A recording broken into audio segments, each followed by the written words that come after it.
વાયડની બાજુમાં જે ગાયોના તબેલાઓ આવેલા છે અને વારંવાર ખેડૂતોની ફરિયાદો મારા સુધી પહોંચતી હોય છે. આજે જ એક પશુપાલક ખેડૂત ત્યાં આગળ એણે 2 દિવસ પહેલાં ગાય લીધી હતી અને એ ગાય લીધા બાદ એની એવી શરત હતી કે ભાઈ ગાય મારકણી ના હોય, એટલે કે લાત ના મારતી હોય. લાત મારતી હશે તો ગાય પાછી આપી. તો બીજા દિવસ કે ત્રીજા દિવસે ગાય પરત આપવા ગયા એટલે એણે દાદાગીરી કરીને અને ખૂબ પશુપાલકને ખૂબ માર માર્યો. એના પિતાશ્રીને પણ 2 લાફા મારી દીધા અને છાતી પર બેસી ગયા. એનું ગળું દબાઈ દીધું. એક જણ લાકડી લઈને આવ્યો. 5-10 જણા આજુબાજુવાળા વેપારીઓ ભેગા થઈ ગયા જે પરપ્રાંતીય છે.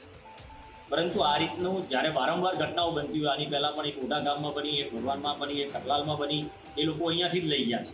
આવી ઘણી બધી ઘટનાઓ વારંવાર મારા સુધી ફરિયાદ આવી છે. આજે હું જે પશુપાલકને માર માર્યો છે હું એને ખબર અંતર પૂછવા આવ્યો છું. મારે દુઃખ સાથે કહેવું પડે છે કે આ પ્રકારની પ્રવૃત્તિઓ જે થાય છે આના ઉપર કડક કાર્યવાહી થવી જોઈએ. ગંભીર પ્રકારની આ લોકોની જે પણ અહીંયા આઉટસ્ટેટના લોકો અહીંયા રહે છે એ ત્યાં ગુનાહિત પ્રવૃત્તિઓ ધરાવે છે કે નથી ધરાવતા તેની તપાસ થવી જોઈએ.